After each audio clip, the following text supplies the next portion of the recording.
de que lo que es ya fue, y que generaciones pasadas ya lo vivieron, etcétera. Okay. Y dice de una vez, no crean que es eso de otra manera, porque no hay memoria, dice. Lo que pasa es que se han ido borrando las épocas pasadas en la mente de los sucesores. Por ejemplo, nosotros alcanzamos a atisbar hasta la edad prehistórica que llama el hombre, pero la prehistoria es el recién principio de esta creación. En cambio, eso va mucho más atrás. Entonces, número uno, la creación de Dios o las creaciones de Dios no tenían tacha en ningún ámbito. Entonces estaba la creación completamente levantada, pues. Bien, lo que nos va a interesar ahora es, a partir de ese punto, se llama eso reino de Dios. Eso que acabamos de decir. O sea, todo lo que está sujeto, toda la creación sujeta a su creador. Ese es el reino de Dios. Entonces usted note que el reino de Dios abarca, a saber qué abarca. Bueno, abarca todo. Entonces, es muy, muy mezquino ponernos a pensar que el reino de Dios está solo en la tierra, pues. El reino de Dios está en todos lados. En ese principio que estamos hablando, lo damos por hecho, que estaba nítido, no hay todo bueno, en gran manera.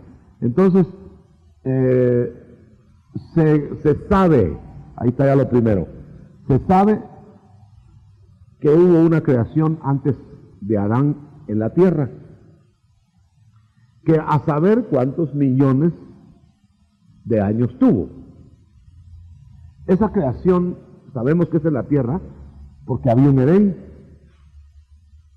y había un caos cuando el hombre fue ideado para ser puesto en la tierra. Había un caos en la tierra.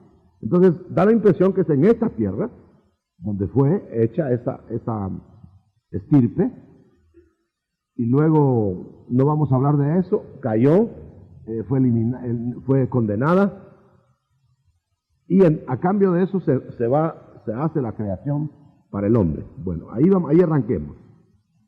No estamos hablando ni de salvación ni de nada, y quiero que olvide por el momento, toda división de iglesia y reino y Israel, no, solo estamos hablando de criaturas. Entonces, todas las criaturas de Dios, en un momento dado, a la vista del hombre, estaban en gran manera bueno todo en el reino de Dios. Pero sucedió algo que eso sí se narra, no es imaginativo. Cayó el hombre, ahí está ya. Con esa caída ya se está pensando en salvación. ¿Por qué? Porque Dios dispuso que todo lo que no sea de su reino de Él, de Dios, lo va a eliminar. Lo va a castigar y eliminar. Esa es la idea, pues. Así como a los ángeles, así como a Satanás. No quiso estar en el reino de Dios.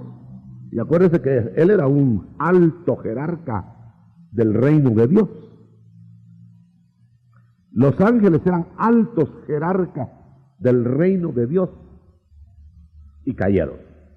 Entonces, Dios dispuso que va a condenar y va a castigar a los rebeldes, así como usted lo está oyendo. Y eso ya es Biblia, pura Biblia, Génesis. Entonces, en el Génesis se revela, 3:15 de Génesis, que va a haber salvación para el género humano. ¿Qué es el objeto? El objeto es rescatar, oiga bien, por favor, aquí es donde los principios hay que colocarlos bien para no torcernos más adelante. Rescatar de entre el caos del reino, de la parte del reino de Dios caída, la parte caída a la tierra. Rescatar de ahí lo rescatable y condenar lo demás. Ese es el asunto. ¿Por qué condenar lo demás? Porque no todos, según la revelación, iban a recibir la oferta del reino de Dios para tomarla. Los que la tomaran iban a ser salvados. Los que la rechazaran la oferta iban a ser castigados y eliminados del reino. ¿Estamos de acuerdo hasta ahí, verdad? Muy bien. Entonces viene la primera. Yo tengo aquí apuntados muchos puntitos relativos a esto porque es para entender la conversión. ¿Por qué tiene que haber conversión?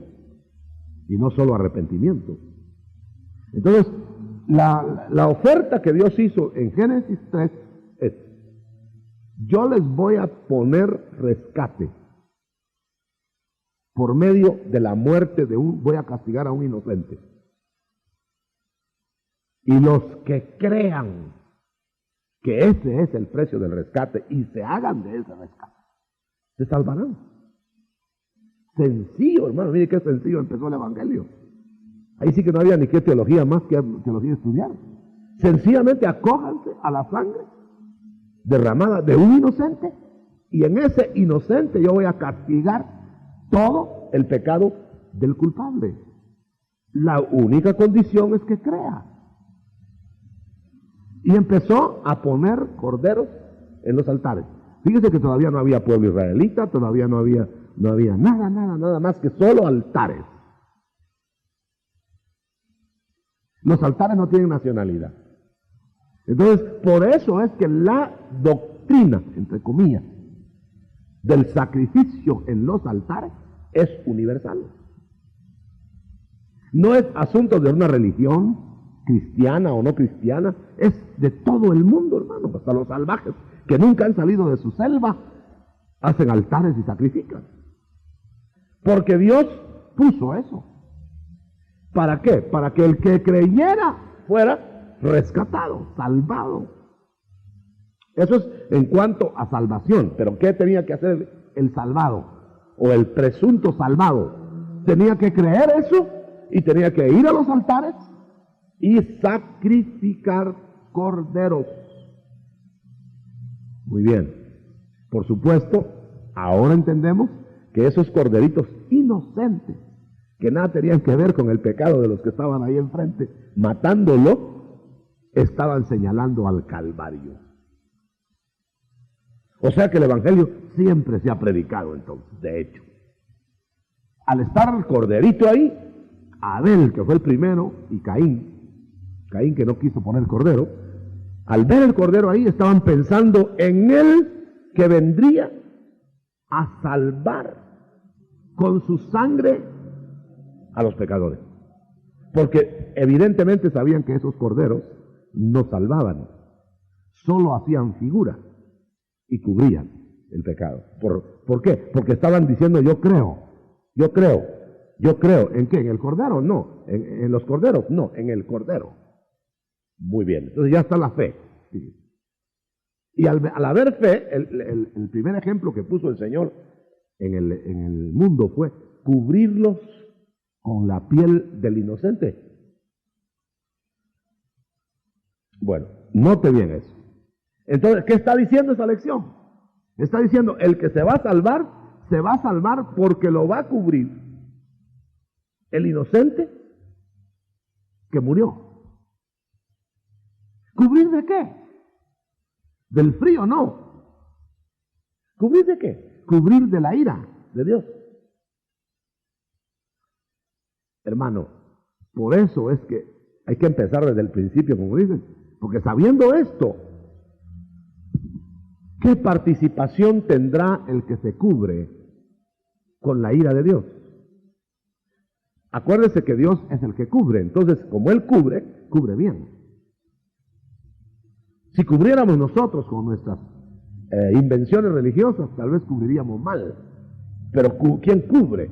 En otras palabras, si alcanzáramos ira cubiertos, entonces el que puso la cobertura hizo una cobertura mala. Falló. Cosa que no podemos imaginar. Entonces, o Dios nos cubrió bien, o no hay salvación.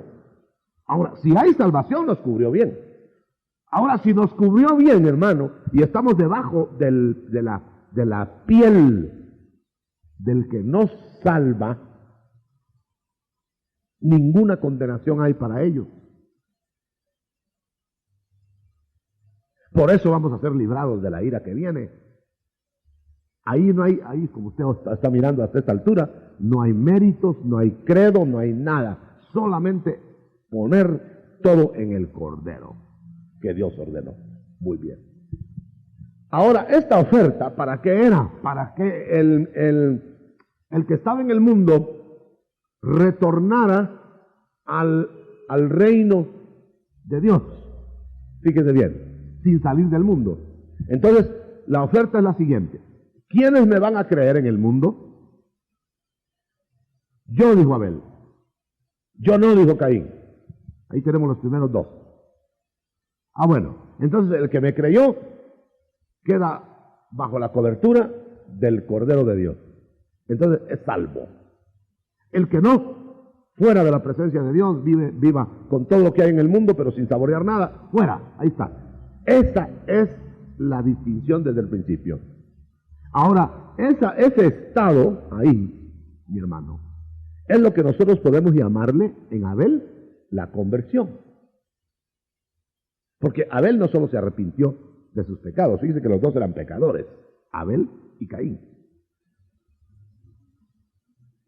Abel, pecador, arrepentido. Caín, pecador, no arrepentido, creía que no tenía pecado. O si lo tenía, decía, pues yo no tengo por qué pedir perdón. Miren la raicita ya de los que nunca quieren pedir perdón. En cambio el otro dice, yo sí soy pecador. Entonces la primera condición para ser salvo es arrepentimiento, compungimiento, saber que somos necesitados de ponernos debajo de la piel del Cordero. Ay, hermano, ¿no ha salido usted pregonando el mensaje individual del Evangelio? ¿No ha salido usted por las calles, por el mundo? ¿Y no ha encontrado usted gente que no siente que tenga necesidad de ponerse debajo de nada? ¿Y no ha encontrado usted gente que hasta se le mojan los ojos rápido que usted le está hablando? Y sí dice, yo soy pecador y tengo necesidad de que alguien venga. ¿Verdad? ¿Cómo se nota que hay quienes están tocados ya por el Espíritu de Dios y quienes están igual que nada? Muy bien, entonces ya en esa condición, hermano, ya en esa posición. Entonces, mientras Dios rescata a todo el mundo salvo en un mundo renovado, fíjese bien, ese es el reino de los cielos. Aquí es donde tiene que poner aguda su mente, si no, no va a coger esto. Entonces, fíjese bien, el reino de los cielos sería la incursión de Dios por medios humanos para venir a implantar la voluntad de Dios que se hace en el cielo, en la tierra. El reino de Dios no puede decirse que es lo mismo, porque el reino de Dios sería implantar la autoridad de Dios en todo el universo. Eso sería reino de Dios. Pero el reino de los cielos es la voluntad de Dios viniendo otra vez a la tierra revelada. La tierra está revelada. Entonces quiere venir a poner su voluntad otra vez. Pero hay dos ofertas. La primera, y eso, grábelo, hermano. La primera oferta es el que lo recibe aquí, la oferta de volver a ser del reino de Dios, lo va a tener primero adentro, aunque por fuera esté el reino de Satanás. Esto es clave, hermano. Y entonces aunque viva en el mundo, porque va a vivir en el mundo, es del reino de Dios. ¿Por qué? Porque aceptó el dominio de Dios sobre su vida. Y esos son los cristianos del Mesías que hay desde el Génesis, desde Abel, desde Adán. Por eso no podemos hablar, de ninguna manera podemos hablar de cristianos hasta que Cristo vino. Porque antes que Cristo viniera, ya se creía en el Cordero de Dios que traería el reino a la tierra. Ahora fíjese bien, la oferta dije que era doble. Primero, ¿Quiere recibir usted el reino de Dios? Mediante la implantación del reino de los cielos en su vida. Sí, muy bien. Ya tiene ahí usted un súbdito del reino de los cielos, pero que está viviendo en el sistema satánico del mundo. Pero que un día, esta es la segunda oferta, va a venir el Señor a implantar afuera en el mundo el reino de Dios. Entonces ya reino de los cielos adentro y reino de Dios afuera, se forma el nuevo mundo que va a ser redimido. Pero es un asunto muy diferente decir que ahora que estamos en el sistema del diablo, porque es el sistema diabólico el del mundo, ya tenemos el reino total. Eso es absurdo. ¿Por qué? ¿Por qué es absurdo? Porque solo lo tenemos adentro. Los que no hemos recibido, ¿cuántos han recibido el reino de Dios, hermano? Levante su mano, a ver si estamos entendiendo la lección. ¿Cuántos han recibido el reino de Dios? Y los demás no han recibido. Levante su mano, ¿cuántos han recibido el reino de Dios? Es que hay que definirlo. Eso yo lo hago para ver si está entendiendo el asunto. Es haber aceptado que Dios le gobierne. Amén. Entonces ya lo aceptó. Entonces, habiéndolo aceptado, ¿en qué reino está? Pero realmente está en el reino de los cielos, ya no. Entonces no está en el reino de los cielos. Está trasladado al reino del amado Hijo espiritualmente. ¿Por qué? Porque las órdenes espirituales son del reino de los cielos. Pero las órdenes en la tierra son del reino de Satanás. Entonces nos encontramos en medio de dos reyes. El rey que nos gobierna espiritualmente y el rey que nos quiere gobernar literalmente afuera. Y estamos entre dos. Pero gracias al Señor, la oferta futura es que va a venir el Señor a eliminar a ese otro rey. Y entonces nos quedamos solo con un rey, adentro y afuera. Ahora, vamos a ver, hermano, cómo el Señor desarrolló todo este plan. Primero, lo primero es crear un pueblo al cual le ofrecería el reino de los cielos literal. Y entonces ese pueblo se llama Israel. Y lo creó, fíjese, lo creó de un hombre. Lo creó. Y ese Israel que fue creado, se le dieron todas las revelaciones del reino. ¿Para qué? Primero, para ver si lo aceptaban ellos. Y segundo, para que aceptándolo, lo pregonaran al mundo, el reino de Dios. Pero ¿qué pasó con ese reino? ¿Qué pasó con Israel, con esa nación? También igual que los demás hombres, desde los principios, se rebeló. Entonces, al rebelarse, ojalá me esté explicando, hermano, al rebelarse Israel, aunque tenía todos los profetas y todas las profecías, fue rechazado. Sin embargo, pasó todo el Antiguo Testamento dándole al Señor revelación, hasta que cargó de revelación a Israel, porque de ahí iba a sacar, por el respaldo de la profecía, al rey, al hijo del rey que vendría a la tierra a ofrecer directamente el reino de una vez. Espero que me esté explicando. Oiga, entonces,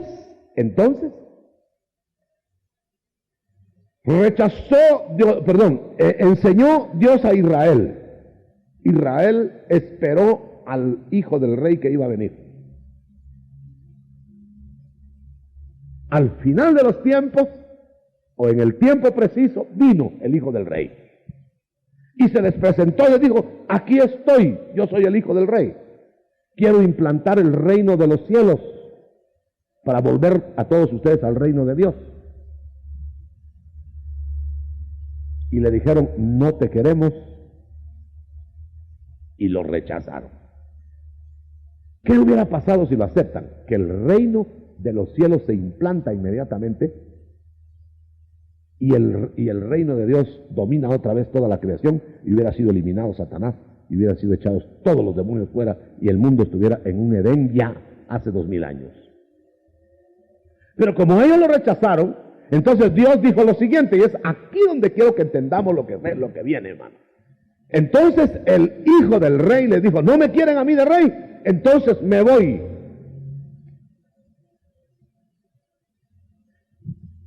Y mientras me voy, suspendo la oferta del reino de los cielos ya.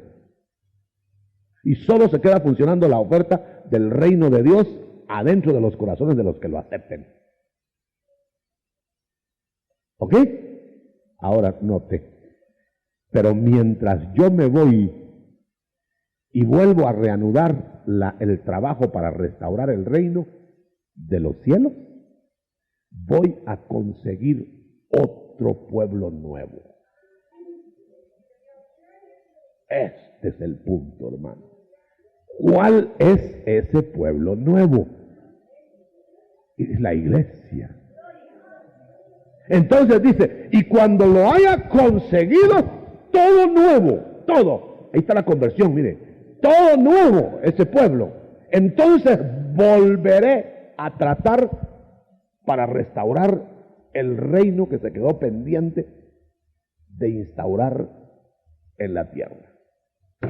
Ahora, nosotros tenemos que entender bien lo uno, el reino suspendido y luego reanudado después de la tribulación o en la tribulación, y el pueblo nuevo que está el Señor consiguiendo ahora. Ahora, para terminar la parte del reino y después vamos a hablar del pueblo nuevo. Entonces, al tener ya el pueblo nuevo, que esa es una operación aparte, entonces viene el Señor y como les dijo a los de Israel, que son a los primeros que les habló de que iba a suspender la oferta, les dijo, les voy a suspender la oferta hasta que me reconozcan. Y dijo más, y les voy a suspender la oferta y los voy a cegar hasta que me dé tiempo a sacar todo el pueblo nuevo. Ojalá que yo me esté explicando, porque yo lo estoy viendo tan claro el cuento este. Pero hay que tener ojos del Espíritu, hermano. Ahora, ahora fíjese. Entonces, cuando ya me digan bienvenido, entonces la casa vacía, la casa que les dejé vacía, porque me fui, se volverá a llenar. Y entonces bajaré yo y tomaré el reino, y el reino de los cielos será una realidad en la tierra. Cuando se diga, ¿qué es lo que se está pidiendo ahora de parte del que ora? Hágase tu voluntad así como en el cielo, también en la tierra. Vénganos tu reino. Ese es el reino de los cielos. Porque el reino de Dios ya vino adentro de cada uno de los que lo hemos recibido desde Adán. Por eso es que los fariseos decían, Señor, ¿y el reino cómo va a venir? El reino ya vino. Pero ¿cómo irá a ser para cuando se venga? Porque confundían uno con el otro. Entonces dijo, no, si ya está dentro de ustedes. Decían, dentro de nosotros. Y luego les hablaba, pero vendrá manifiesto, y entonces vendrá el rey y se implantará de nuevo. Bueno, entonces ya, ¿en qué quedamos? Dirían ellos, ¿verdad? ¿Va a venir o ya vino? Pues ya vino el de Dios. El de los cielos va a venir. Porque el reino de los cielos es el gobierno otra vez de toda la tierra para Dios. Es operación tierra, reino de los cielos. En cambio, reino de Dios es operación universal. Quiere decir que el reino de los cielos está dentro del reino de Dios. Y el reino de Dios no cabe en el reino de los cielos, es muy grande. La iglesia está dentro del reino de Dios. Y dentro del reino de los cielos es más pequeña. Pero no es lo mismo. Por eso en la eternidad, cuando se implante la eternidad, van a haber tres grupos de seres humanos. Iglesia, fíjese, aparte. Israel, estoy hablando por eternidad.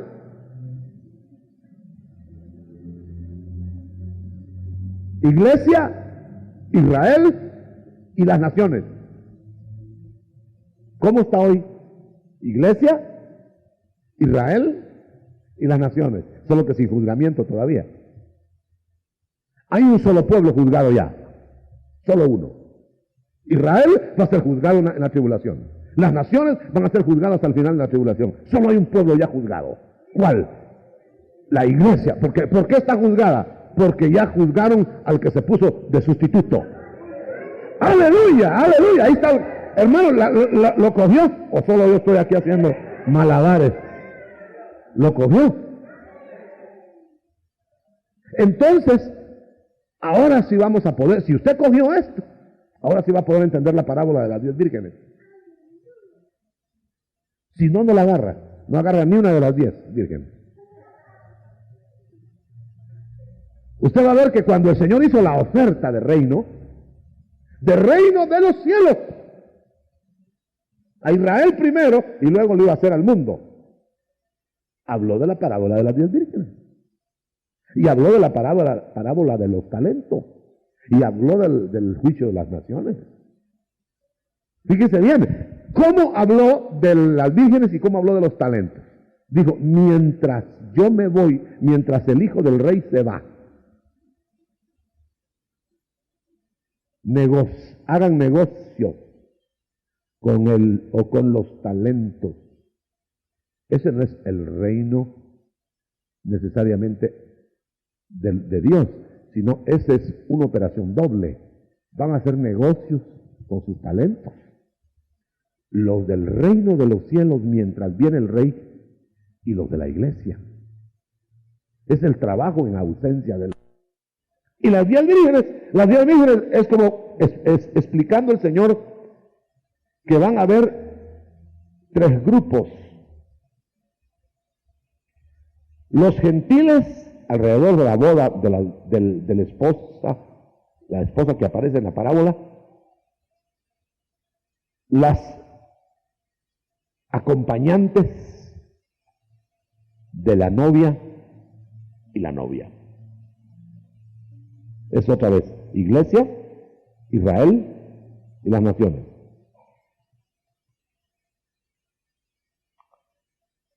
Tremendo. Y ahí se habla entonces que de las acompañantes, nada más.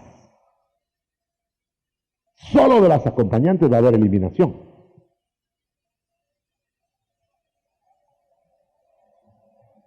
Para el caso de la parábola, eliminan 5 de las 10.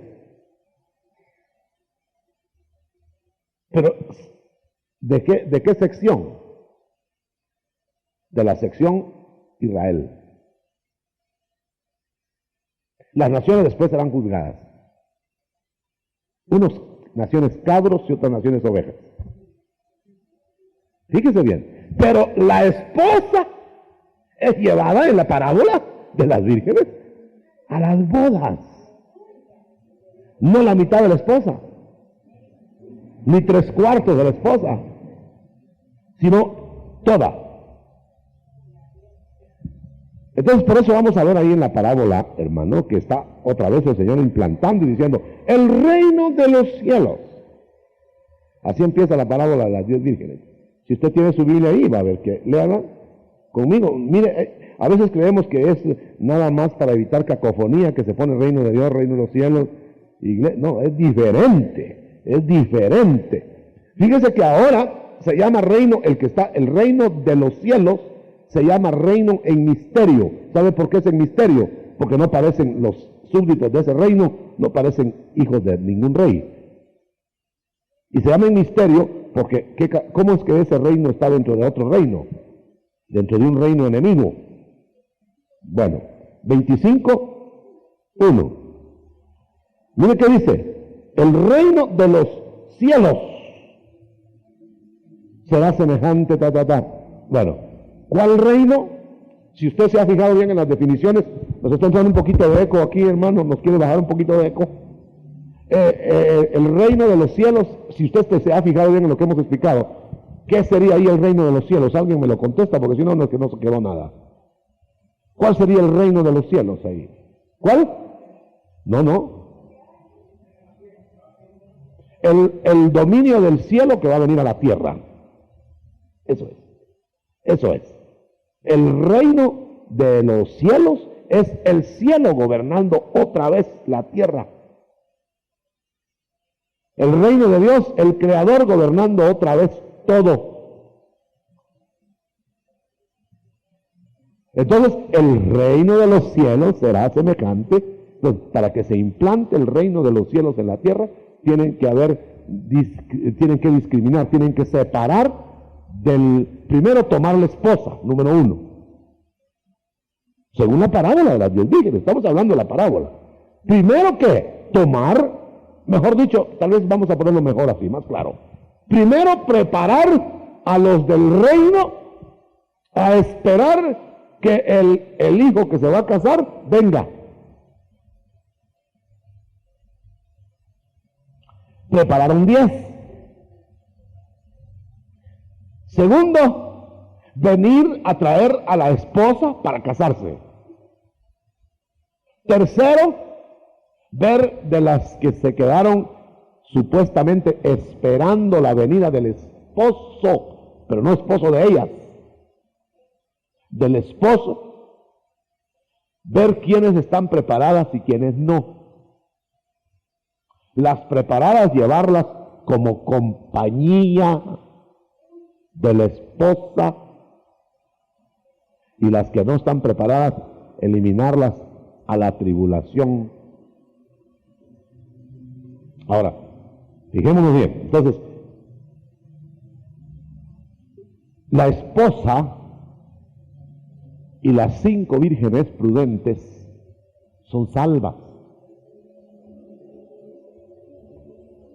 pero son salvas de diferente manera, aunque por la misma paga. ¿Se está fijando, hermano? ¿Cuál es la diferencia entre la salvación del esposo y la salvación de las 5?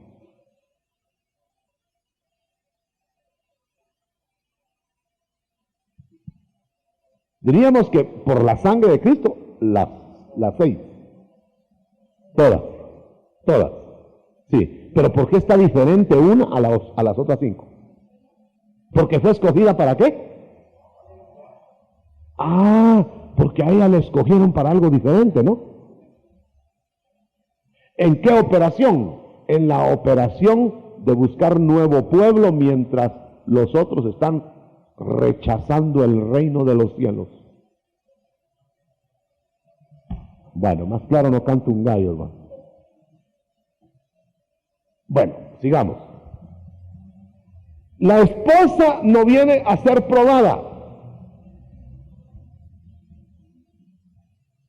Cuando venga el Señor, pues, sino que ya está siendo probada en ausencia.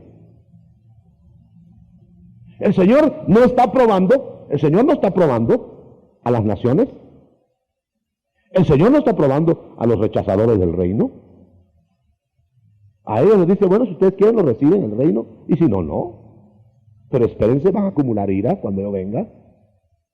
A ellos no los está arreglando. ¿A quién está arreglando y probando? A la novia para ver su fidelidad y para prepararla. Todo trato con la novia no es trato de castigo. ¿Castigo por qué? ¿Por estar esperándolo? ¿Castigo por qué? ¿Porque es fiel a los votos del altar? ¿Qué castigo? Porque es pecadora, dicen algunos. ¿Cómo no es pecadora? Pero se cubrió con la sangre de Cristo. Y al cubrirse con la sangre de Cristo, hermano, eso platicábamos ayer, no sé, con algunos hermanos, mire esto. Dios declara justos. Eso es tremendo, hermano. La doctrina de la justificación. Fíjese, justo. Usted tiene que ser justo, hermano, no justificado. Justo. Porque si ponemos justificado, no vamos a entenderlo. Claro, esto es justificado, porque no hay justo de sí mismo nadie. Pero el Señor tiene que ver justo. ¿Por qué en el Antiguo Testamento hay justos? No justificados, justos. ¿Le puedo mencionar 2? Noé, No, de Abraham no dice, de Noé, justo. Le voy a mencionar otro. José, de María, justo dice. Como era justo, dice, no dice justificado. Otro, le voy a mencionar otro justo. Elizabeth, el papá de Juan, el Bautista. Zacarías, justo. ¿Por qué eran justos? ¿Por qué eran justos? ¿Qué pasó, hermano? ¿Qué pasó? Está justificándose la bocina. Bueno, justo, hermano, no le demos vueltas al asunto. En el Antiguo Testamento había justos. Ahora, en el Nuevo Testamento, deben haber justos. ¿Quiénes son los justos del Antiguo Testamento? ¿Y quiénes son los justos del Nuevo Testamento? Ninguno de ellos es impecable. Entonces, ¿por qué justo? Justo en el Antiguo Testamento era el que reconocía sus pecados, inmediatamente se ponía a cuenta en el altar mediante el corderito, y Dios lo perdonaba, y entonces lo miraba justo. Eso quiere decir sin pecado, no que no pecara. Ahora, trasládelo al Nuevo Testamento. En el Nuevo Testamento ya no hay altar. Uno hubo en el Calvario. Entonces, ¿cómo ve Dios justo al del Nuevo Testamento? Si tiene pecado, si comete pecados. El que inmediatamente los confiesa y corre a Cristo y lo perdona el Señor, está a cuentas, entonces ya no tiene que hacer sacrificios así, sino que ya hubo uno solo, hecho una sola vez. Entonces Dios lo ve justo.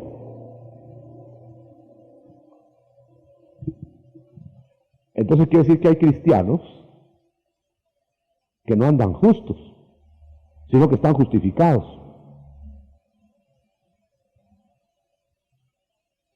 Y se lo voy a decir cómo. Si usted no se pone a cuentas con el Señor, si usted no anda al día, que no se ponga el sol sobre su enojo, al día, porque eso es lo que podemos hacer. Dejar de pecar no podemos.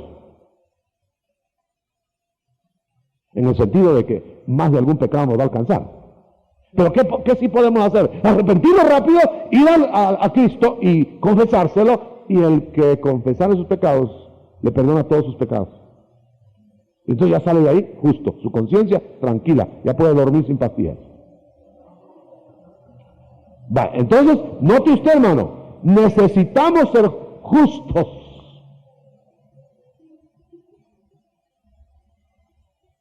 Y la justicia de acá tiene que ser mayor que la justicia de acá. ¿Por qué? Porque la justicia de acá alcanzaba nada más a lo que la ley miraba. En cambio, la justicia de acá rebasa la justicia, porque la justicia de acá es la del que se puso en lugar de nosotros. Es la de Cristo. Entonces Cristo le pregunta al Padre, ¿qué pasó aquí? Es justo, Padre. ¿Por qué justo? Porque ya está arreglado conmigo, ya se arregló conmigo. Yo respondo, oh, es justo. Entonces la conversión no es el acto de ser justos en sí, sino es que le pusieron a uno una nueva naturaleza que lo lleva a, en vez de justificarse, lo lleva constantemente a arreglarse, a ponerse debajo del propiciatorio cada vez, y entonces delante de Dios, justo. Ahí está.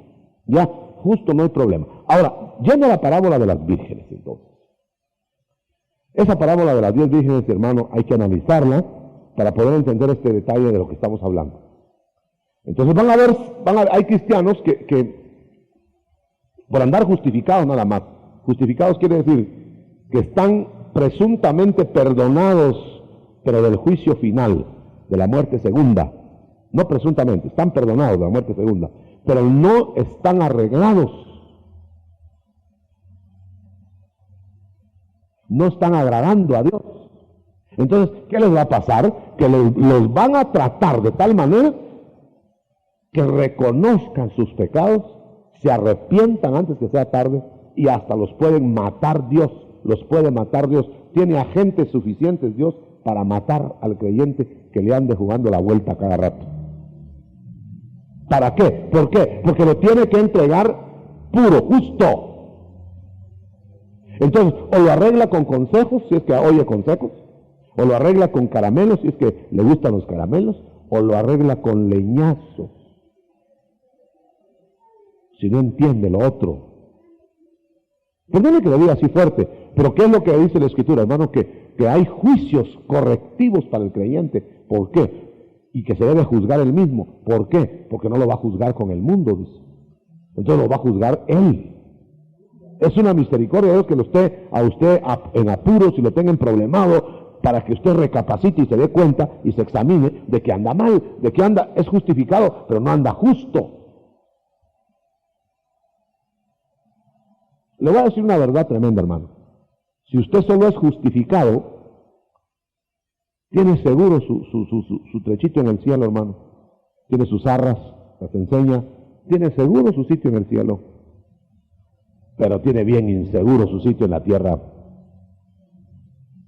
Y va a pasar problemas hasta el día de su muerte. Pero si usted anda agradando a Dios, tiene no solamente seguro su sitio en el cielo, sino que va a estar feliz y contento con su sitio en la tierra. Aleluya. Bueno, entonces vayamos aquí. Ahí viene el esposo a la medianoche. Supuestamente en los primeros versos, hasta el 4 estoy leyendo, 5, no es clamor de las vírgenes, de las muchachas, ni del esposo, ni de la esposa. Alguien clamó aparte ahí. ¡Ahí viene la esposa! ¡Salí a recibirle! Bueno, interpretemos. Los ángeles. ¡Ahí está ya!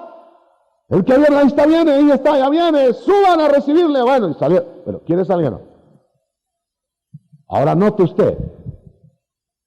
No son las esposas. Es una esposa. Ahora, lo que usted tiene que entender bien claro, por favor, dice aquí, mírenlo conmigo, el esposo viene, las vírgenes se levantaron. Ahora, note usted, la esposa salió de casa, las costumbres judías, salió de casa, ella no tenía que andar arreglando a las, como las bodas actuales, ¿verdad? Arreglando a las vírgenes, pues a los acompañantes. Ella sencillamente, viene el esposo, y salió caminando a ver al esposo en la calle, afuera. El esposo se encontró con ella afuera.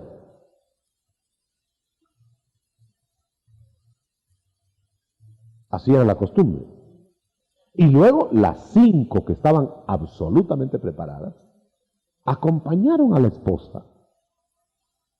Se abrieron las puertas del lugar, acompañaron a la esposa para entrar a las bodas. Note bien, por favor.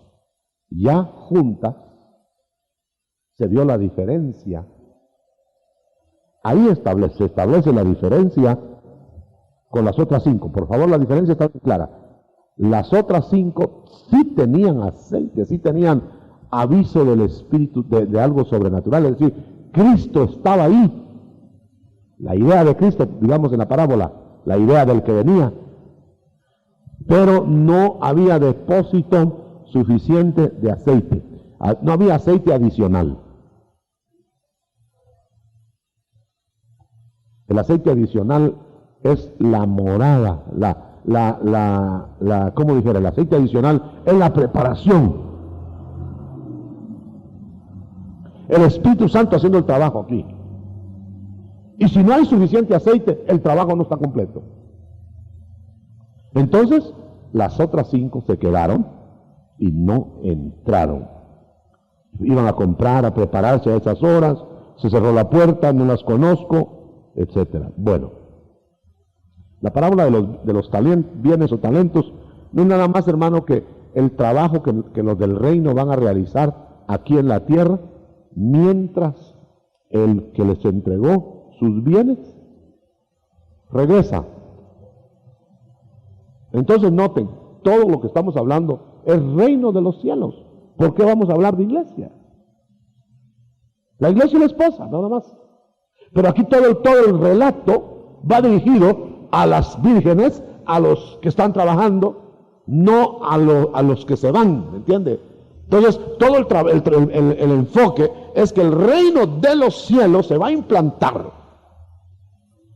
cuando el hijo del rey se case.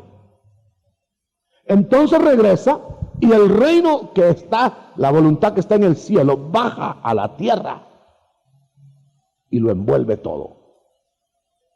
Ese es el reino de los cielos implantado. Y cuando el reino de los cielos esté totalmente implantado, ¿sabe usted que se va a implantar en dos etapas? La primera etapa es el reino milenial.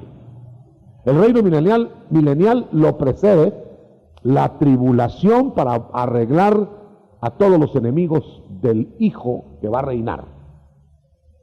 Para hacer que todos los enemigos del Hijo sean puestos por estrado de los pies del que va a reinar. Entonces, como el Padre hace eso y sucede la tribulación. Entonces, al terminar la tribulación, el Hijo baja para terminar de restaurar todas las cosas. No están restauradas totalmente. Entonces, al bajar el Hijo, restaura todo. ¿Por qué no estaba restaurado todo? Porque a lo menos se quedaron dos enemigos de pie. El diablo y la muerte. El Padre le arregló todo lo demás, pero se quedó la muerte y se quedó, ¿cuál otro? Satanás. Apenas lo que se hizo en la primera etapa de la tribulación fue pelear, vencer al diablo. El Padre venció al diablo ahí, pero no totalmente, sino que solo lo amarra.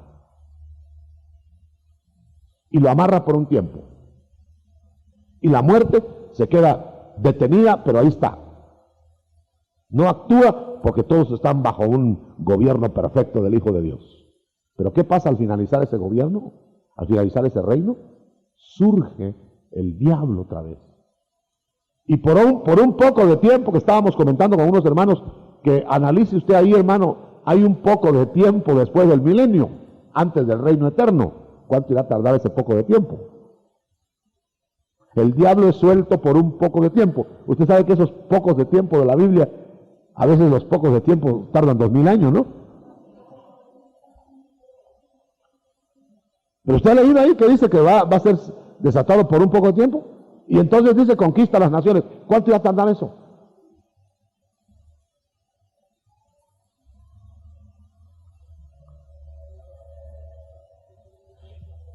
Y viene el Hijo y domina todo. Pero es el Padre el que se toma el privilegio de vencer al diablo definitivamente después del milenio.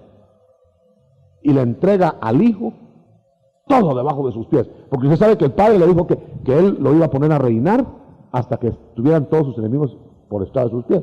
Viene el Hijo, restaura todo en el reino, y viene el Padre y termina con los enemigos del Hijo, para que se cumpla la profecía. Y entonces le entrega todo al Hijo. Y una vez que le entregó todo al Hijo, entonces el Hijo le entrega todo al Padre.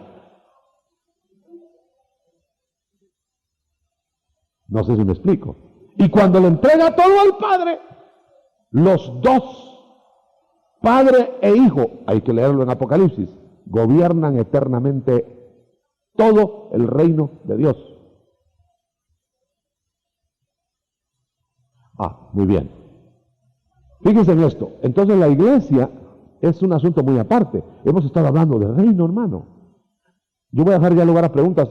Quédese grabado esto. Reino de Dios, dominio del Creador sobre todo lo creado.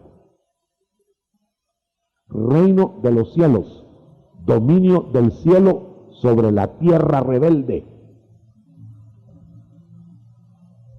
Reino de Satanás, usurpación del reino, mientras el rey vuelve.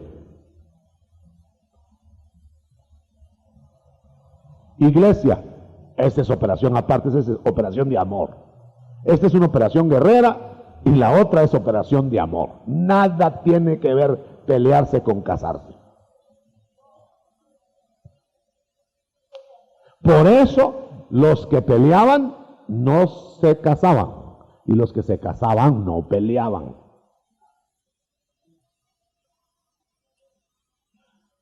Ahora déjenme que cierre esto diciéndole la información, por los que no lo han oído, que yo recibí directa. Señor, ¿por qué tu iglesia se va a ir y no va a pelear? Respuesta, audible, audible, con los ojos bien abiertos a las 10:30 de la mañana, en la sala de mi casa. Audible. Deuteronomio 24:5. Porque los recién casados no pelean las guerras del reino. Muy bien, dejamos ahí. Entonces, como estamos hablando, usted ve que todo este escenario que estamos poniendo es para poder entender lo que es la conversión, y todavía no hemos tratado la conversión. La conversión la vamos a tratar en la próxima vez si es que nos da tiempo. Entonces, al tratar la conversión vamos a saber quiénes son los convertidos. Todos los salvos tienen que ser convertidos, es decir, nacidos otra vez. Todos. Vamos a dar lugar a preguntas. Por favor, pregunte todo lo que tiene que preguntar, hermano, aunque nos tardemos un poquito, porque esta es la escuela, hermano, esta, no en la calle. Allá están con el micrófono, van a llegar, hermano. Por favor, pregunte todo lo que quiera sobre el tema. Diga, hermano. Sí, hermano, usted decía que en el capítulo 25 de San Mateo se ve el arrebatamiento. Yo le quería preguntar si es precisamente en el versículo que se veía, donde dice, y a la medianoche fue oído un clamor. Ahí está el arrebatamiento. Es decir, en el momento que la iglesia se vaya, es el momento de... Por eso es que hay otro pasaje donde dice, no importa si él viene a la medianoche o al canto del gallo, y él está poniendo como tratando de disimular que habían dicho a la medianoche. Después de eso dicen, y aquí el esposo viene. Después de eso va a ser cuando el ángel va a predicar el evangelio. Bueno, si entramos ya en el detalle del puntito, hermano, sí. Ahí está arrebatamiento y luego descendimiento a la tierra. Bueno, tengo otra pregunta también, hermano, y es la siguiente. Cuando Satanás tentó a Jesús en el desierto, sí, le dijo que le daría todos los reinos y la gloria de ellos, y postrado le adoraba. Eso podría tomarse, por ejemplo, de la doctrina esta que se predica, que aquí en la tierra nosotros tenemos que alcanzarlo todo ahora. Ya. Puede tomarse como una doctrina diabólica. Sí, hermano. Con toda seguridad se lo digo.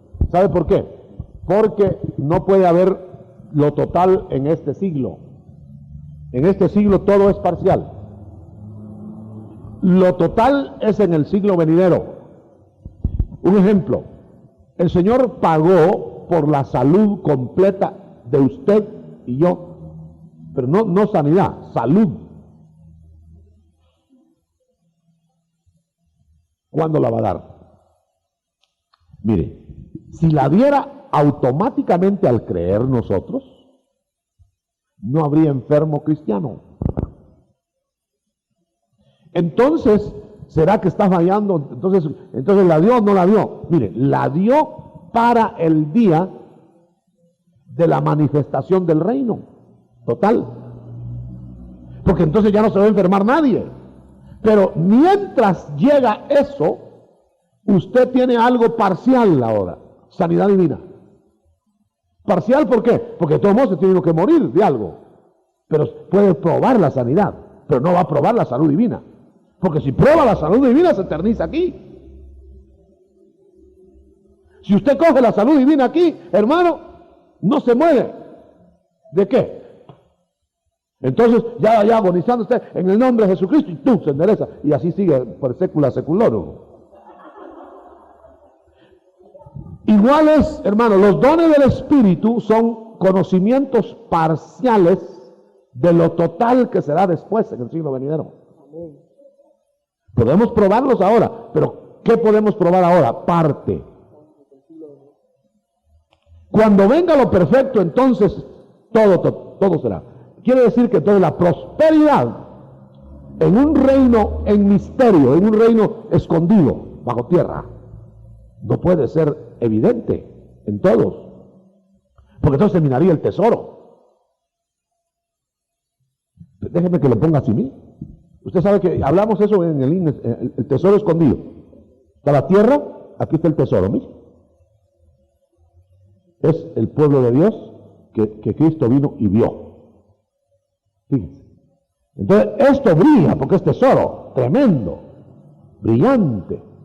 Eso es como lo vio él. Entonces, ¿qué hizo? Lo metió bajo tierra y le echó tierra encima para que nadie de aquí lo viera y se fue para regresar y sacar el tesoro afuera otra vez.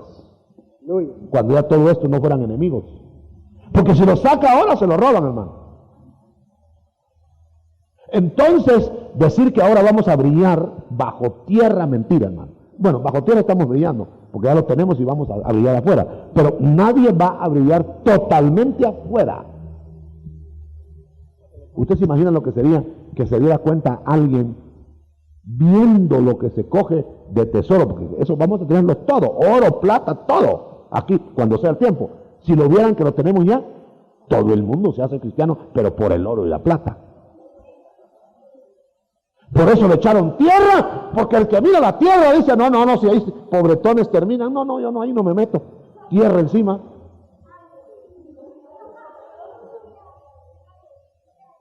Entonces la doctrina de la prosperidad es decir que el reino ya está manifiesto. Y el reino manifiesto va a ser manifestado cuando venga el rey. No puede haber reino manifiesto sin el rey manifiesto. No puede haber reino sin cabeza. La cabeza visible del reino va a ser visible el reino cuando venga. Mientras no venga no puede ser visible el reino. ¿Y dónde está la cabeza? Cuesta explicar esto, pero eso es una realidad, hermano. No puede haber alcance pleno de todo lo que vamos a tener. Mire, hay un versículo que bota esa doctrina de un solo plumazo. Ya somos hijos, pero todavía no se ha manifestado todo lo que hemos de ser. Ellos dicen que debe manifestarse ya todo lo que hemos de ser aquí, ahora. Mentira, la Biblia dice que no. Muy bien, pregunta. Hasta que venga. Hermano Otto, oyendo ahora el estudio, pensaba en Deuteronomio 32, voy a leer. Hablando Dios de Israel específicamente, dice, pero se engordó Jesurún y tiró coces, engordaste y te cubriste de grasa. Entonces abandonó al Dios que lo hizo y menospreció a la roca de su salvación. Le despertaron a celos con dioses ajenos, lo provocaron a ira con abominaciones, sacrificaron a los demonios y no a Dios, a los dioses que no habían conocido, a nuevos dioses venidos de cerca, que no habían temido de vuestros padres. De la roca que te creó te olvidaste, hablándole a Israel. Te has olvidado del Dios tu creador. Y lo vio Jehová y se encendió en ira por el menosprecio de sus hijos y de sus hijas. Y dijo, esconderé de ellos mi rostro, veré cuál será su fin, porque son una generación perversa, hijos infieles. Y luego dice, ellos me movieron a celos con lo que no es Dios, me provocaron a ira con sus ídolos. Yo también los moveré a celos con un pueblo que no es pueblo, los provocaré a ira con una nación insensata. Y entonces ahí ya comienza a hablar de la iglesia, los provocaré a ira con una nación insensata. Y luego sigue diciendo, porque fuego se ha encendido en mi ira, y arderá hasta las profundidades del Seol, devorará la tierra y sus frutos. Pero comienza a hablar que toda la tribulación es con el pueblo que fue rebelde, pero no con el nuevo pueblo que él va a tratar, porque dice, yo también los moveré a celos con un pueblo que no es pueblo, los provocaré a ira con una nación insensata. Para corroborar, hermano. Corroborar la diferencia. Hay que establecer la diferencia. El que no establece diferencia entre reino e iglesia no entiende el Antiguo Testamento en relación al Nuevo. Y no entiende estas cosas de prosperidad y no prosperidad. Muy bien, siguen las manos. Vuelvan a recordar levantando sus manos los que las habían levantado.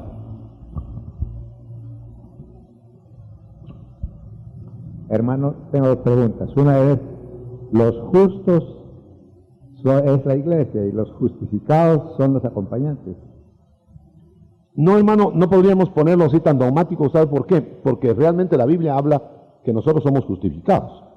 Como ya hablando, desmenuzando el acto de conversión y de trabajo de Dios que hace en nosotros, somos justificados. Si no solamente es para entender que sí podemos ser justos delante de Dios. El Señor dice, no hay justo ni a uno, eso quiere decir que podría parecer una contradicción, ¿no? Pero no hay justo ni a uno es en sí mismo. Pero ya cuando se acoge a la justicia, si Dios pone su justicia, somos justos. Y justificación, justificado, eso quiere decir, para dar explicación nada más, porque nosotros fuimos justificados alguna vez. Quiere decir que el Señor sabe que ya nos acogimos a la sangre de Cristo, pero no estamos a cuentas. Y al no estar a cuentas, de todas maneras estamos justificados, pero no nos ve justos, entonces nos tiene que castigar. Es decir, para evitar castigos ahora, hay que ser justo. Y para evitar, para salvarse, solo justificado, porque es atribuir la justicia de Dios a nosotros, de Jesús a nosotros. Ahora, hermano, aquí en Zacarías 14:8, dice, acontecerá también en aquel día que saldrán de Jerusalén aguas vivas, la mitad de ellas hacia el mar oriental y la otra mitad hacia el mar occidental, en verano y en invierno. Y Jehová será rey sobre toda la tierra.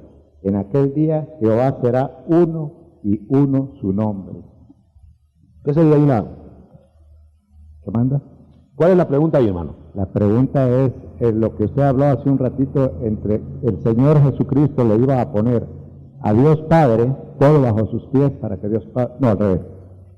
El Padre al Hijo. El Padre al Hijo para que fuese el Hijo al Padre, pero aquí dice que serán uno. Es la unidad de gobierno, pero al leer Apocalipsis ya ahí se desmenuza. Mejor lo miramos, capítulo 21 y 22 de Apocalipsis. Miramos que es un gobierno dual.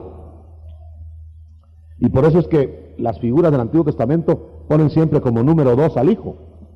José era segundo en el trono.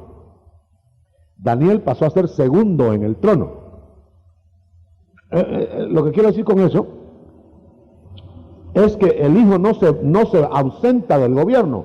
¿Por qué? Porque está establecido, pronosticado, que el Hijo gobernaría eternamente en el trono de David. Entonces, si va a haber gobierno eterno en el trono de David, entonces, ¿dónde va a estar el Padre si el Hijo está gobernando eternamente?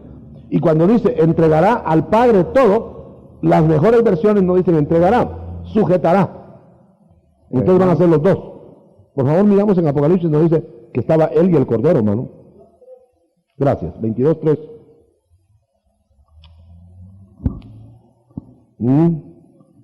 Y no habrá más maldición, y el trono de Dios y del Cordero estará en ella, y sus siervos le servirán, etcétera. Por los siglos de los siglos reinarán. El Padre y el Hijo. Ahora, esto en realidad es un poco complicado porque nuestra religión ya no sería ¿cómo se llama? De un solo Dios. Ahí hay dos. Definitivamente, hermano, si usted quiere que yo dé mi opinión en ese sentido, es que el Hijo y el Padre con el Espíritu Santo son uno en esencia. El Dios va a ser uno, porque el Dios visible va a ser el que tiene cuerpo.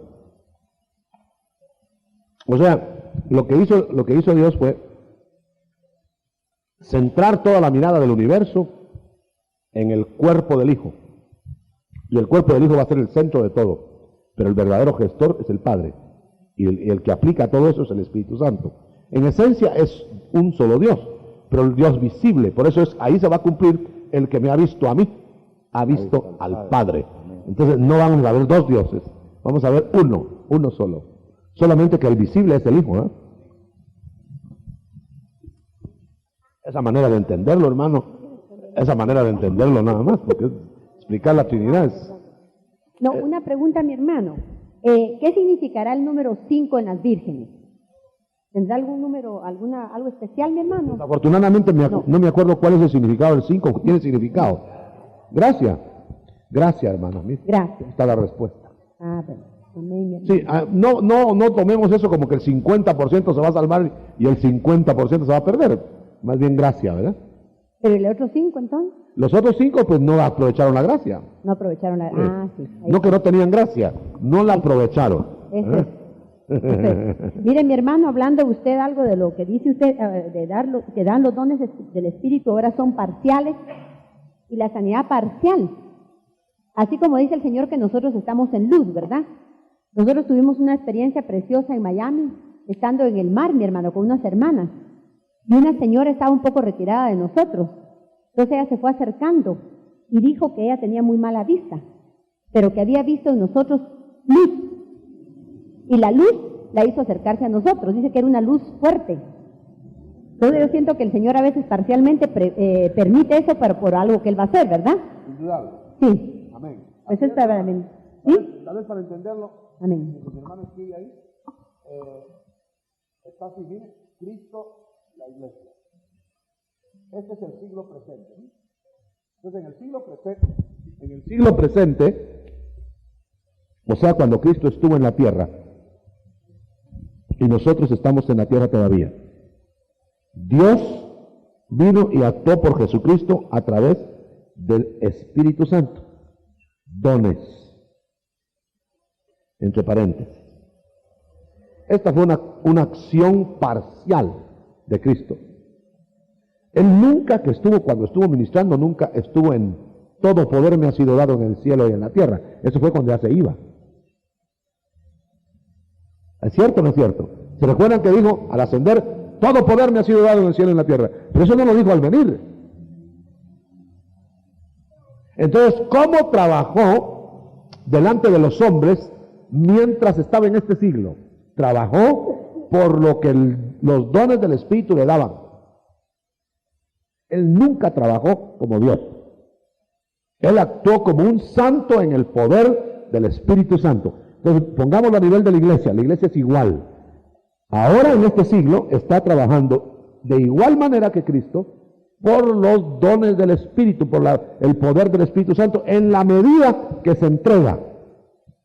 Claro, Cristo se entregó totalmente, pero nosotros nos entregaremos totalmente. En la medida de la entrega van a ver al Espíritu Santo en acción dentro de nosotros, pero todavía es parcial. ¿Por qué? Porque afuera de los 9 dones no podemos actuar. Por ejemplo, los 9 dones cubrían el área necesaria, pues. Pero no podía él tomar todo poder y decir, vamos a hacer esto, vamos a hacer aquello. No, pero óigame, cuando Cristo resucitó, ya no trabajó en el poder del Espíritu Santo. Trabajó en el poder de los espíritus del Padre. Los 7 espíritus del Padre. Ahí ya podía decir todo poder. Ahí ya no era por el Espíritu, no prestaba un don al Espíritu. Él tenía todo poder. Y por eso venció las leyes de la naturaleza. Igual nosotros, cuando seamos exaltados, tendremos los 7 espíritus de Dios en nosotros. Y actuaremos en la misma forma que actuó Cristo resucitado. Y eso todavía sin glorificación. Pero en el siglo venidero, todo esto pasará a ser no exaltación, glorificación. Ahí de una vez será Dios en nosotros. Por eso es que en Apocalipsis se lee, ya no habrá templo porque estará Dios con los hombres. Son 3 grados. En carne, nosotros. En Espíritu Santo, cuando se trabaja así como eso. Y en el Padre, cuando se trabaja a plenitud. Cuando se trabajará a plenitud. Amén. Cosa tremenda eso. Entonces aquí estamos viendo muy a fondo la cosa, hermano. Ojalá que se esté explicando el asunto. Por eso pregunte, no se quede con duda, no le va a preguntar al vecino. Sí. Una pregunta es, si ya terminó. ¿Hay alguna? Sí, hermano, sí, por favor. Que le voy a decir que hagan eso. Hermano Otto, los que piensan este tipo de doctrina utilizan el siguiente argumento. Me gustaría que usted nos ampliara. así como a Israel, Dios le prometió una tierra. Y entonces, por ejemplo, tenían que invadir a los filisteos, tenían que ir tomando tierras. Y para eso tenían que ir derrocando al enemigo. Entonces ellos utilizan a manera de figura que también para nosotros tenemos que tomar la tierra, solo que ahora ya no es un enemigo material, sino que es un enemigo espiritual y que tenemos que derrocar a las potestades del diablo. Entonces que, por ejemplo, la tierra sí es literal. La tierra sí es literal y que tenemos que, por ejemplo, tomar Guatemala para que Guatemala sea... Ahí ya cruzaron la línea, porque o es literal todo o no es literal nada. Entonces, ni es literal, ni son literalmente enemigos de carne y hueso, ni es literalmente la tierra. Porque si así fuera, cuando se habla de la iglesia, ahora se habla de tomar pueblo para Dios y ya no tomar Edom. Lo literal era tomar Edom, tierra. Ahora no es tomar tierra, tomar corazones.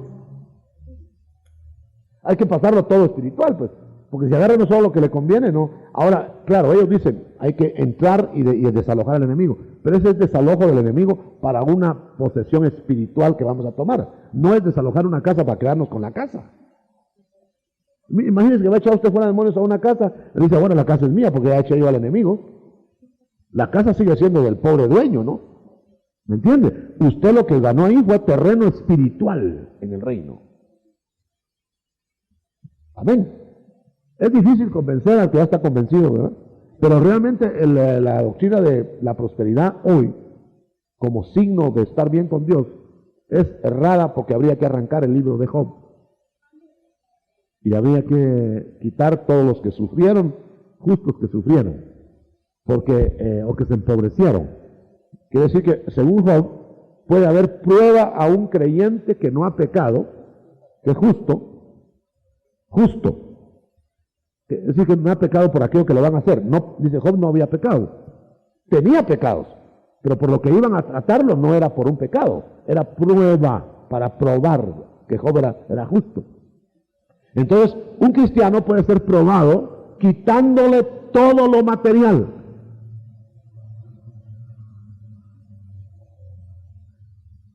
No dándole todo lo material. Es posible que, según sea la contextura de la persona, es posible que también lo prueben dándole todo lo material, a ver si aguanta con tanta plata. Usted sabe que hay pruebas de los dos extremos.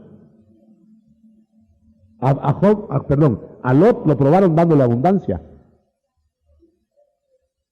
Después lo perdió por no haber aprovechado, pero le dieron todo. Pero esa era prueba a Job, o a Lot. Al otro, al tío, le dieron abundancia y no le pasó nada. Entonces quiere decir, hermano, que de ninguna manera lo que usted tenga materialmente hablando indica que usted está bien con Dios. Un ejemplo de Antiguo Testamento. Israel le pusieron mesa abundada. Esa es prosperidad. Oiga bien. Pero dijo el Señor, esa mesa se les volvió lazo. Entonces quiere decir que puede darle prosperidad al Señor a alguien, pero ojalá que no se le vuelva lazo. Y entonces quiere decir que el Señor, si va a tratar con una persona, con tal de que no se le vaya a extraviar, mejor le quite el lazo no dándole la prosperidad. Hermano, yo apunté aquí todos los pasos que vimos ahora, no los que vimos, los que debemos tener presentes para entender todo lo que hemos dicho. Mire cómo están aquí. Se ofrece el reino de Dios a todos. Esa es la primera oferta mundial. ¿Por qué? Porque todos habían caído. Número uno, ¿verdad? Número dos, es rechazado por la mayoría. ¿Cierto o no es cierto? Tercero, se le ofrece a Israel para ser sede y lo anuncie a las demás naciones. Ese fue el plan. Cuarto, se rechaza por Israel. Se ofrece entonces a los que lo reciban, pero espiritual. Porque no se les está ofreciendo lo que Israel rechazó, las tierras de Israel, ¿verdad? 5. Sí, de Israel y de los gentiles, perdón. 6. Se suspende el ofrecimiento por un tiempo. Un tiempo que ya lleva 2000 años, ¿no? Se busca un pueblo nuevo hasta que entre todo el pueblo. O sea que la iglesia no la va a dejar a medias el Señor.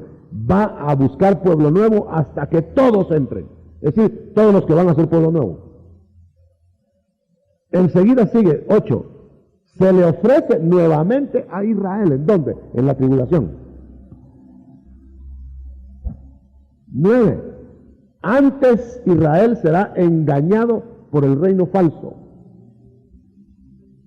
10. Israel castigado, arrepentido, es perdonado y restaurado. 11. Se instala el reino milenial para que Cristo restaure todas las cosas y gane la victoria total que le facultó el Padre. Y 12. El reino eterno es inaugurado. Es todo el plan, hermano. La iglesia está solamente en este renglón, ¿sí? En este, ¿sí? En el 6. 7, ¿verdad? 7. Solo en este renglón está. En todos los demás renglones usted ve que es reino. Por eso es que toda la Biblia, 90 y tanto % de la Biblia, reino, reino, reino, reino, reino.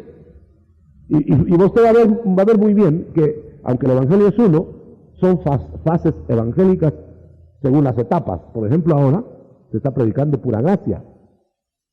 Sálvese y no hay requisitos de ninguna especie. Cuando venga la tribulación se va a predicar, según Mateo 24:13, el evangelio del reino. Lo especifica, hermano. A veces se le llama evangelio de Dios, evangelio de gracia, evangelio de muchos nombres tiene. Pero ya en la tribulación se va a predicar el evangelio del reino. Porque no se va a ofrecer un esposo, se va a ofrecer un rey. Ah, qué cosa. Establezcamos una diferencia notable, hermano. ¿Qué nos ofrecieron a nosotros? Pero por favor, piense bien lo que va a contestar. ¿Qué nos ofrecieron cuando oímos por primera vez del evangelio? Pura salvación. Sea salvo y reciba a Jesucristo. Pero nunca pensamos nosotros que ese Jesucristo que estábamos recibiendo era esposo. Muy difícil que uno lo haya pensado al principio. Uno pensó que es su Señor, su Rey, ¿verdad? Esa es la idea que le da inmediato, que Él lo va a gobernar ahora a uno, Él va a ser su Señor, Él va a ser su amo, Él va a ser el todo de su vida. Esa es la primera impresión, aunque después le van explicando a uno. Pero ¿qué pasó enseguida? Enseguida se da uno cuenta, bueno, pero dicen que también que va a ser el esposo y que nos llama. Y entramos a la iglesia. Y fíjense que entonces ya se está hablando del esposo. Ahora, para ponerlo redondo, ¿qué estamos esperando nosotros como iglesia? Al esposo. Por eso en todas las epístolas no se menciona a rey alguno para nosotros. Usted quiere leer de rey, lea los evangelios, Antiguo Testamento. En el Nuevo Testamento, epístolas, usted se lo lee de esposo, del esposo, de él. No lo lee, la iglesia no tiene rey.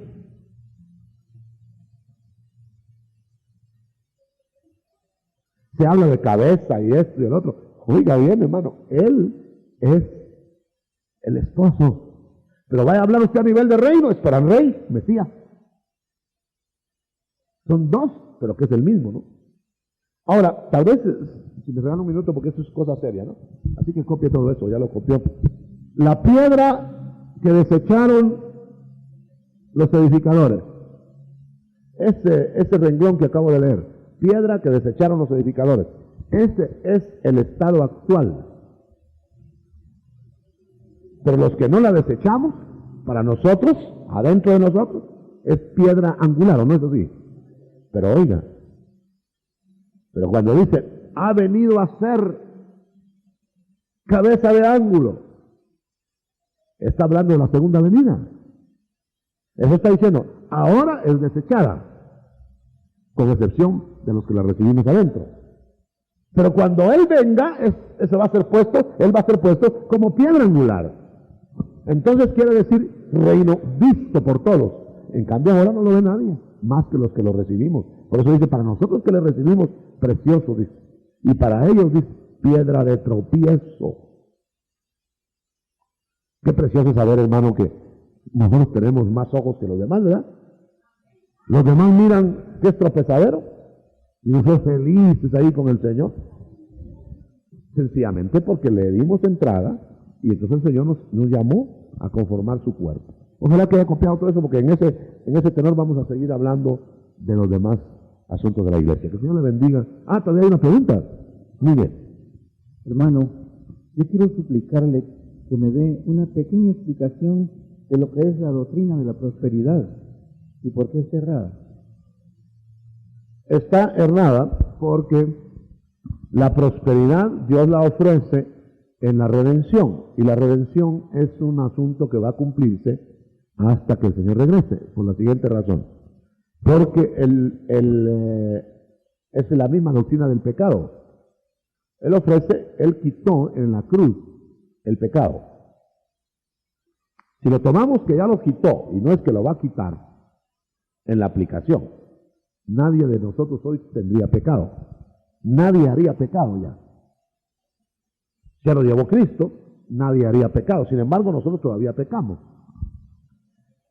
Salud. Nadie podría enfermarse, porque ya la llevó Cristo en el Calvario. Prosperidad. Ya la llevó Cristo en el Calvario. Debemos tener prosperidad. Pero en la medida de la entrega es la prosperidad. No en la medida de nada más solo por creer la prosperidad. Porque el Señor va a tener tratos de supresión y de aumento o de disminución de la misma prosperidad. Además, el reino ahora, no en el siglo venidero, el reino ahora es reino que está oculto, no es reino evidente. Entonces, digamos, ahora es un reino misterioso, porque sin tener nada como teniéndolo todo. Luego un Pablo que dice, yo estoy acostumbrado a tener todo y no tener nada. ¿Cómo en un reino de prosperidad absoluta puede decirse que alguien no tiene nada? Tiene que ser que hay un trato ahí con él, en que no necesariamente debe tener prosperidad. Job, le vamos a suprimir sus bienes, entonces no tuvo prosperidad.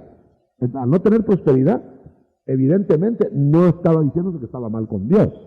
Al contrario, subraya más abajo y dice, cuando yo tenía, de oídas había oído a Dios. Ahora que no tengo, mis ojos lo ven. Entonces quiere decir, mejoró con la supresión y no con el aumento.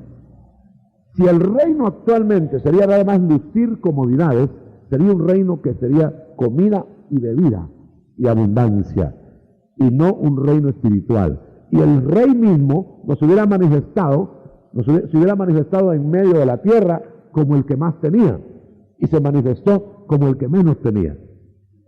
Note una cosa, la característica, oiga esto, hermano, yo estoy recibiendo ya, de momento, la característica de la primera parte del reino, y la primera parte digo yo hasta que él regrese, es la característica de su cabeza.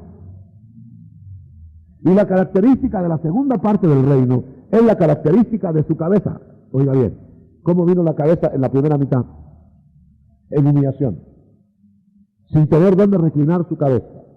Esa es la característica de la primera parte. Pero la característica de la segunda parte es glorioso teniéndolo todo. Entonces el reino allá será teniéndolo todo. Hermano, ¿de qué vamos a carecer en el reino cuando Él venga? Ahora, hoy sí podemos carecer. Podemos carecer porque estamos dentro de las limitaciones.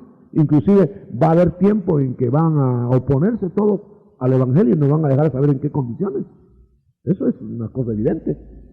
De tal manera que solo de pregonar, hermano, prosperidad en cuanto uno cree en Cristo, automáticamente, solo creerla, solo repítalo, solo dígalo. Es como decir que automáticamente, porque la salud está en Cristo, automáticamente al creer en Cristo nos sanamos. Y yo puedo decirle a usted que no es así. Vamos a ser perfectos en cuerpo un día, eso sí, porque ya lo pagó el Señor. Pero será ahora, puede ser, si Él da una señal. Pero si no da la señal, dentro de las leyes naturales, hasta el día en que el reino se haga manifiesto. Es de alguna manera, es muy largo, sería un tema aparte, ¿verdad? Decídeme. Hermano, Perdón.